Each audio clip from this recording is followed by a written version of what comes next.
Righto, Joey, what's your first crack? Well, I was at Marvel Stadium last night, St Kilda Hawthorn, and I want to say that I don't think there has been a bigger contract call in St Kilda since Tony Lockett asked for a trade in 1994.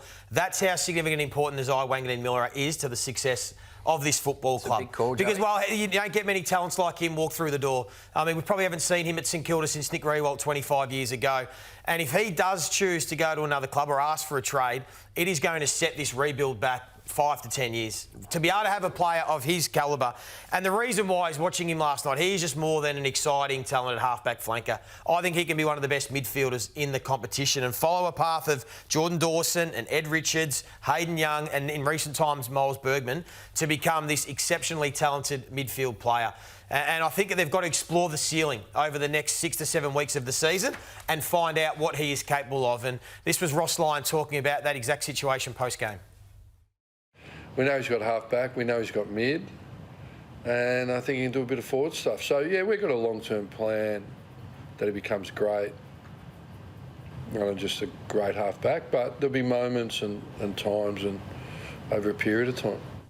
So the midfield gun has evolved from being the big-bodied Petrarca, Cripps, Dangerfield to now the fleet-footed guys that have got the ability to change angles, use their speed and break lines. And if you look at Nasiah Wanganeen-Milera, so if you take the 100 times where you took at the minutes, so anyone that's played 200 minutes as a midfielder this year, he ranks 18th in the competition as a midfielder. That was before last night's fourth quarter. 43 touches. Where he was absolutely brilliant. We take a look at some of the vision of his last quarter last night. So they moved him in there to try and win the game. He had 15 disposals. He had 6 contested. He had inside 50s. He had 6 score involvements alone in the final quarter. Now, he averages 6 a game, which is a big number for a half-back flanker.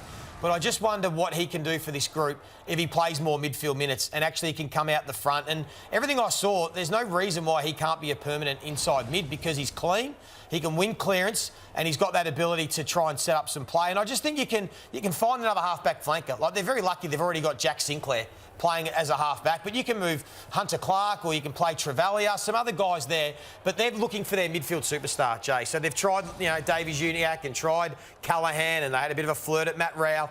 Well, maybe this guy's right under their nose.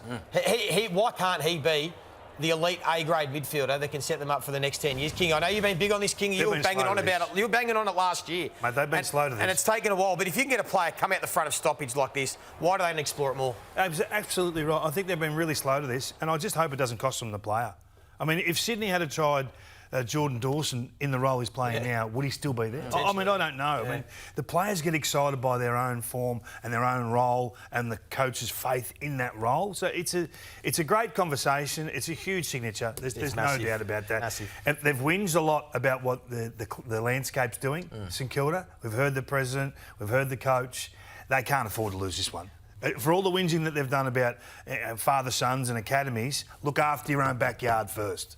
If he does request a trade, if you go there, I think it'd be almost an impossible deal because if Melbourne want 3 first-round picks for Nasiah Pickett, Nasiah Wanganeen-Milera is, if not a better player. He had a contract, though. Out of contract. They generally get done if he requests to leave. One of your teammates got sent into the draft. Luke Ball got sent in the draft when he got to where he wanted to get to. When St Kilda played hardball. I think this would be a feisty negotiation and a very difficult one if it got to that. Because it won't get to that, surely. If it was Port Adelaide, they don't even have a first-round pick. They'd want 3 Ross Lyon. So will he stay? Will Nasiah be at St Kilda? I think he's more likely to stay than leave on a deal that could be 1.2 plus incentives, 1.3, 1.4 potentially, if he has big seasons. But in the meantime, he's giving every St Kilda supporter grey hair, so we just hope that he can hurry up and sign that dotted line. Do you think he'll be there? I think he will, yes. I think he'll stay. I reckon if we don't have a decision by the end of the week, if not a fortnight, I reckon that's a sign that he wants to get out. I reckon these next 10 days are absolutely critical for... Tough 14 days for the Saints. Ruined their week. Milera, I like yours, Joey. Tom de Koning is going to continue to be a big story at Carlton too, because at the start of the season, fellas, he genuinely looked like not only one of the most exciting, but one of the most damaging players in the competition. But fair to say, in the past couple of weeks, he has fallen off a cliff a little bit. We know about the contract situation, but against Collingwood, he played more forward than he did in the ruck. Pitney was the main ruckman. He had 60 ruck contests versus Tom de Koning's 30. So then he goes forward, he has 11 touches and kicks a point and sort of looks a bit fish out of water. So is Carlton using him correctly in this sort of role? And we know that they haven't got Harry Mackay at the moment. or do you smell a rat on his contract? Is Carlton looking forward with this sort of situation? Are they going, right, if you're out, Tom, we're going to have a look at Pitney and whether he can handle the heat as the number one guy. Do you think there's any of that in this? Is there any funny business going on? Potentially, that would be a little bit of thinking in the back of their mind. If they think that Tom de Koning's leaving, you might as well look at Pitney and what it looks like. There is probably the element, I think the Kangaroos game against Cherry, they wanted the two rucks. I think with no Harry Mackay and some injuries, they needed Tom de Koning forward. But it wouldn't surprise me if they are starting to plan for next year, because that's what I said last week. Teams that can't play finals now need to do. You need to try and win now, but at the same time, have in the back of your mind how you're going to improve going forward and into next year. So, makes sense. How about he just plays better? How about he impacts the game? I mean, seriously, that's what we're talking about. You want to be a marquee player and get marquee money, you've got to perform, you've got to deliver. Not doing that. They're only there for 30 hit-outs because they haven't been up to standard. They've had to move him out of there and they've got a better option. But if he was flying in the middle... You reckon he's going that poorly? Absolutely. I think he's played 2 good games out of his last 12. So is he worth do you doubt the 1.7 No, absolutely he's not. Mate, no way. No way. There'd be a handful of players worth that sort of money. Do you have to pay to get him? That's a different discussion. But, gee whiz, the pressure on this kid next year, if he takes it, is going to be enormous. The other one is Jacob Wiedering, who we know is one of the best key defenders in the competition. They were average behind the ball. In fact, they were poor against Collingwood behind the ball. And that's been the issue. At Carlton, they've had the efficiency issues in the first half of the season. Now these other issues are starting to bob up. It's like whack-a-mole there for Michael Voss at the moment. And Jacob Wiedering, he's ranked 164th in the competition, his lowest since his second season in 2017. So he's been a little bit all at sea. They've got Harry O'Farrell at the moment. We still believe he can be one of the best key defenders in the competition, because clearly at the moment, as the centrepiece of that back line, it's really declined. Well, it's why Carlton are where they're at, that they're big guns, him, Cripps, Walsh, Curnow aren't absolutely top 20 in the competition in their roles.